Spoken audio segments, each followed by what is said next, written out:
Student, आज की इस वीडियो में हम ब्रह्मांड जानेंगे कि ब्रह्मांड शब्द की उत्पत्ति कैसे हुई, ब्रह्मांड की परिभाषा क्या है और ब्रह्मांड की उत्पत्ति के संबंध में कुछ प्रमुख सिद्धांत के बारे में भी डिस्कस करेंगे। चलिए गाइस स्टार्ट करते हैं। My name is Jeetu Singh, हमारा आपका क्यूट सा channel concept with Jeetu sir. देखो,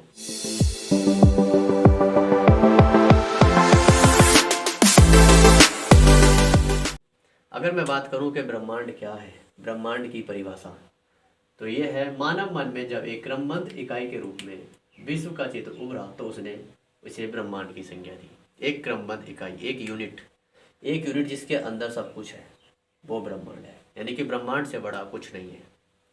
तो ब्रह्मांड के अंदर होती हैं आकाश गंगाएं। आकाश गंगाओं में होते हैं बहुत सारे तारे। उन तारों में से एक होता है सूर्य, और सूर्य के चारों तरफ जो प्लेनेट होते हैं, ग्रह, वो होता है सौर परिवार, और सौर परिवार में होती है पृथ्वी।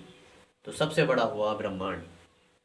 अब हम स्टार्टिंग करते हैं कि ये विचार मानव के मन में आया कैसे। तो आपने एक टर्म सुनी होगी, जियोसेंट्रिक अवधारणा। जियोसेंट्रिक अवधारणा, ये जियोसेंट्रिक अवधारणा दी थी क्लॉडियस टॉलेमी ने 140 ईस्वी में। और क्लॉडियस टॉलेमी एक पहले जियोफिजिस्ट, मैथमेटिशियन और ये मान लीजिए कि फिलोसफर, ये बहुत ही ज्ञानी इंसान थे। इन्होंने सबसे पहले ही ब्रह्मांड का अध्ययन प्रारंभ किया। 140 ईस्वी में इन्होंने जियोसेंट्रिक अवधारणा को प्रतिपादित किया और बताया कि पूरे सौर परिवार में पृथ्वी केंद्र में स्थित है और सभी ग्रह उसकी परिक्रमा कर रहे हैं। मतलब पृथ्वी को केंद्र में बता दिया किसने? क्लॉडियस टॉलेमी ने। और ये अवधारणा इनकी बहुत समय तक बनी रही, लेकिन इसमें क्रांतिकारी परिवर्तन जब आया, जब 1543 ईस्वी में हेलियोसेंट्रिक अवधारणा आई। हेलियोसेंट्रिक अवधारणा का विकास हुआ। हेलियोसेंट्रिक अवधारणा के प्रतिपादक कौन थे? कोपरनिकस ने यह बताया कि पृथ्वी नहीं वरन सूर्य केंद्र पर स्थित है और बाकी के सभी ग्रह इसके सूर्य के चारों ओर परिक्रमा कर रहे हैं। आई बात समझ में? हेलियोसेंट्रिक अवधारणा किसने दी थी? कोपरनिकस ने। और जियोसेंट्रिक अवधारणा दी थी टॉलेमी ने। समझ में आई बात? फिर इसके बाद हर्शेल, ब्रिटेन के खगोलशास्त्री थे हर्शेल ने 1805 ईस्वी में ये बताया कि सौर मंडल, जिसे आप सब कुछ समझ रहे हैं, वो एक आकाश गंगा का अंश मात्र है। यानी कि इससे भी बड़ा है। एक आकाश गंगा है, उस आकाश गंगा में सौर मंडल है। सौर मंडल मतलब हमारा सूर्य और उसके चारों तरफ के प्लेनेट। तो आकाश गंगा का अंश मात्र बताया किसने? हर्शेल ने। दूरबीन की सहायता से देखा 1805 ईस्वी में इन्होंने ये बताया। फिर उसके बाद एडविन पी हबल, जो यूएस से यानी कि अमेरिका के जियोफिजिक्स थे, उन्होंने बताया कि जो दृश्य पथ में आने वाले ब्रह्मांड है, जिसे हम ब्रह्मांड यानी कि आकाश गंगा को ब्रह्मांड समझ रहे हैं, वो उसका व्यास 250 करोड़ प्रकाश वर्ष है। प्रकाश वर्ष दूरी मापने का एक मात्रक है। प्रकाश वर्ष क्या है? दूरी को मेजर करने का एक यूनिट। तो दृश्य पथ में आने वाले ब्रह्मांड का व्यास बताया 250 करोड़ प्रकाश वर्ष। किसने? एडविन पी हबल ने। और उन्होंने बताया कि इसी तरीके की लाखों आकाश गंगाएं हैं, पूरे ब्रह्मांड में लाखों आकाश गंगाएं हैं। तो ये थे कुछ रिलेटेड फैक्ट। अब हम जान लेते हैं कि ब्रह्मांड की उत्पत्ति आखिरकार हुई कैसे, मतलब ब्रह्मांड बना कैसे, ये इतनी आकाश गंगाएं और इतने प्लेनेट कैसे बन गए। इसके बारे में बहुत सारी थ्योरीज दी गई, कुछ सिद्धांत प्रतिपादित किए गए, जिनमें से सबसे ज़्यादा सुपर मोस्ट सिद्धांत है बिग बैंग का सिद्धांत। और इसी से रिलेटेड क्वेश्चन सभी एग्जाम में SSC CGL, SSC 10+2, UPSSC और PET एग्ज़ाम जो होने वाला है उसमें भी पूछे जाने की आशंका है। देखो क्या है बिग बैंग का सिद्धांत। बिग बैंग का सिद्धांत प्रतिपादित किया था जॉर्ज लेमेंटर ने 1960 से 1970 के दशक में। जॉर्ज लेमेंटर, याद रखो, जॉर्ज लेमेंटर ये पादरी थे एक चर्च के। अभी इसके बारे में आगे बहुत ज़्यादा डिटेल में डिस्कस करेंगे। उसके बाद दूसरा सिद्धांत है साम्य अवस्था का सिद्धांत। इन दोनों से डायरेक्ट रिलेशन पूछ लिया जाता है कि साम्य अवस्था का सिद्धांत किसने दिया था। तो याद रखिए, थॉमस गोल्ड और हरमन बॉन्डी द्वारा ये सिद्धांत दिया गया है। फिर तीसरा है दोलन सिद्धांत। ये एलन संडेज ने दिया था। दोलन का सिद्धांत एलन संडेज ने दिया था। अब हम जानते हैं कि बिग बैंग का सिद्धांत क्या था। तो बिग बैंग का सिद्धांत क्या था? देखो, ब्रह्मांड की उत्पत्ति के संबंध में ये सर्वाधिक मान्य है। मैंने इससे पहले दो सिद्धांत और बताए, दोलन गति का सिद्धांत और दोलन का सिद्धांत और साम्यावस्था का सिद्धांत, लेकिन उन सब में सबसे ज़्यादा मान्य है बिग बैंग का सिद्धांत। बिग बैंग का सिद्धांत का जो प्रतिपादन किया था वो जॉर्ज लेमेंटेर ने किया था।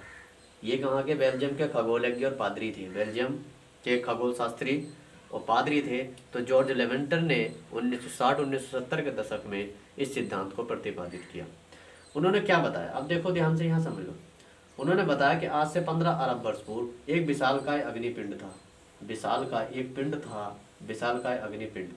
अभी ये भी सिद्धांत दिए गए कि ये पिंड बना कैसे था, मतलब इस पिंड की उत्पत्ति कैसे हुई, वो हम आगे कभी जानेंगे। लेकिन उन्होंने बताया कि एक विशालकाय अग्निपिंड था, एक विशालकाय अग्निपिंड बड़ा पिंड था, ठीक। इसमें अच्छा, और ये क्या था, एक बहुत भारी पदार्थों से मिलकर बना था, जैसे कि लोहा, आयरन, कार्बन, इनसे मिलकर बना था। तो इसमें अचानक से विस्फोट हुआ, और विस्फोट होने के बाद जब इसमें विस्फोट हुआ तो असंख्य, एक बहुत मात्रा में पिंड इससे बाहर इस तरीके से अलग होगा। ये मान के चलिए कि आपके पास एक ईंट का ढेर है और बीच में आप डायनामाइट लगा दीजिए, तो जब वो डायनामाइट फटेगी तो ईंट बाहर होंगी, ईंट बाहर की तरफ फैलेंगी। तो इस तरीके से इसमें एक विस्फोट हुआ और ये असंख्य पिंड बाहर की तरफ पहुँचे, और इन पिंड पर फिर से एक केमिकल रिएक्शन हुई और भारी पदार्थों का जमावड़ा हो गया, और ये बन गई आकाश गंगाएं। ये आकाश गंगा आप चित्र में देख सकते हैं। हम आकाश गंगाओं के बारे में नेक्स्ट स्लाइड में डिटेल में डिस्कस करेंगे। तो इस तरीके से आकाश गंगाएं, क्लाउड्स बन गए, ये पिंडों के क्लाउड्स। तो ये जो विस्फोट हुआ था, जो इस ब्रह्मांड इस भारी पिंड में विस्फोट हुआ, उस विस्फोट को कहते हैं बिग बैंग, यानी कि जो फटा वो उसे कहा जाता है बिग बैंग। इसीलिए इसे कहा गया बिग बैंग का सिद्धांत। आई होप आप समझ गए होंगे।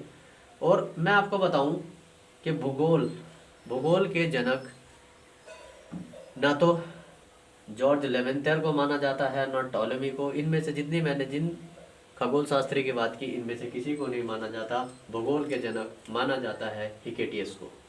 हिकेटियस मैं यहाँ लिख दूँ, ये सवाल भी एग्जाम में पूछ लिया जाता है।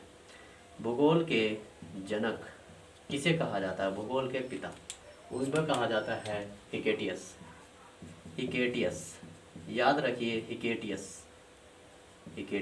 आखिरकार इन्हें भूगोल का जनक क्यों कहा जाता है, क्योंकि इन्होंने ही ये बताया था कि जो स्थल हैं वो जल से घिरे हैं, मतलब स्थल भाग जल से घिरा है। ये बात बताई थी किसने, हिकेटियस ने। इसीलिए हिकेटियस को भूगोल का जनक माना जाता है। अब हमने ये देख लिया बिग बैंग का सिद्धांत क्या था। बिग बैंग के सिद्धांत को मतलब मान्यता भी मिली है, मान्य कहा गया है। नासा आप जानते हैं, नेशनल एरोनॉटिक स्पेस एजेंसी, जिसका हेडक्वार्टर है वाशिंगटन डीसी। इसने भी 2001 में एक मैप नामक अनुसंधान किया था। मैप में इसकी पुष्टि की कि ऐसा सही है, यानी कि इसको वेरीफाई कर दिया नासा ने। कब किया इस सिद्धांत को वेरीफाई? 2001 में। और अब हम बात करते हैं कि इस बिग बैंग के जैसी घटना को दोबारा दोहराया जाने का प्रयास किया गया, उसके बारे में हम बात करते हैं। ब्रह्मांड के रहस्य को जानने के लिए सर्न मतलब European centre for nuclear research, जैसे हमारी है इसरो, हमारी स्पेस एजेंसी इसरो, और अमेरिका की नासा, उसी तरीके से यूरोप की है European centre for nuclear research. उसने 30 मार्च 2010 के जेनेवा में एक महाप्रयोग किया ब्रह्मांड के रहस्य को जानने के लिए, जिस महाप्रयोग का नाम था LHC, large hadron collider. Hadron मतलब बड़े, और हेड्रन कोलाइडर मतलब टक्कर, मतलब किसी की टक्कर कराई गई। किसकी टक्कर कराई गई? प्रोटॉन बीमों की। प्रोटॉन की जो बीम है उनको टकराया गया। कहाँ? जेनेवा में 100 फीट नीचे गहरी सुरंग और 27 किलोमीटर लंबी सुरंग के अंदर ये महाप्रयोग किया गया। इस महाप्रयोग का नाम याद रखिए LHC पूछा जाता है, लार्ज हेड्रन कोलाइडर। और कब शुरू किया था ये प्रैक्टिकल? ये 30 मार्च 2010 को, और 4 जुलाई 2012 को इसमें सफलता हासिल की। उन्होंने जो अग्निपिंड हमने अभी बताया था बिग बैंग के सिद्धांत में, उससे रिलेटेड सारे अनसुलझे रहस्य को जान लिया। और उन्होंने जो अपनी तरफ से पिंड बनाया था, जो सर्न ने अपना बनाया था, अपना पार्टिकल अग्नि विशालकाय, उसका नाम रखा था हिग्स बोसान, जिसको कहा गया था गॉड पार्टिकल या डार्क एनर्जी और डार्क मैटर और डायमेंशन, इन नामों से जाना गया। उस विशालकाय अग्निपिंड के जैसा जो सर्न ने बनाया था LHC महाप्रयोग में, उसका नाम था हिग्स बोसान या गॉड पार्टिकल। गॉड पार्टिकल जैसा पिंड बनाया और उसको प्रोटॉन की बीमों से टकराया, टकराने के बाद उसमें विस्फोट हुआ और उससे जितने भी ऐसा ही प्रैक्टिकल किया और ब्रह्मांड से रिलेटेड अनसुलझे रहस्यों को जाना। और 4 जुलाई 2012 को सर्न ने इसके अनसुलझे रहस्यों को जाना और उसमें सफलता हासिल की और ब्रह्मांड से रिलेटेड कुछ थ्योरीज या फैक्ट बताए। अब मैं वो डिस्कस करता हूँ कि ब्रह्मांड की उत्पत्ति के संबंध में कैसे कैसे ब्रह्मांड और आकाश गंगाओं का निर्माण माना जाता है।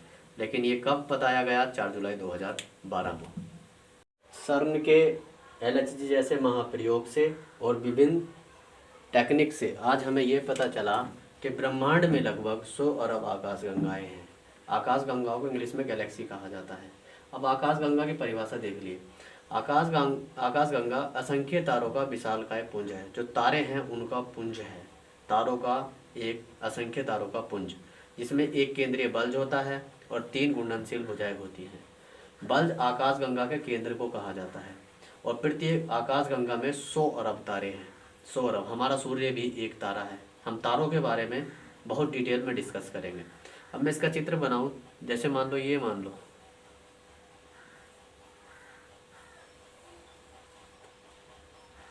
या यहाँ मैं बना देता हूँ, जगह नहीं है,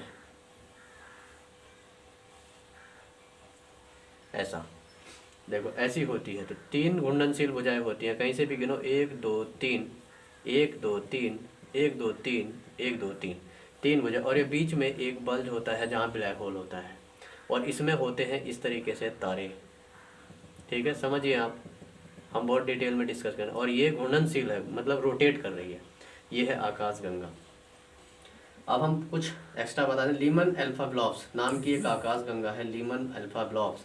ये अमीबा के आकार की 20 करोड़ प्रकाश वर्ष चौड़ी आकाश गंगा है। सबसे बड़ी आकाश गंगा अभी तक इसे माना जाता है, लीमन अल्फा ब्लॉब्स, जिसका आकार है 20 करोड़ प्रकाश वर्ष चौड़ा। एंड्रोमेडा हमारी आकाश गंगा के सबसे नज़दीक है, जो 2.2 मिलियन प्रकाश वर्ष की दूरी पर स्थित है। मंदाकिनी, हमारी आकाश गंगा को मंदाकिनी कहा जाता है, जिसकी आकृति सर्पिलाकार है।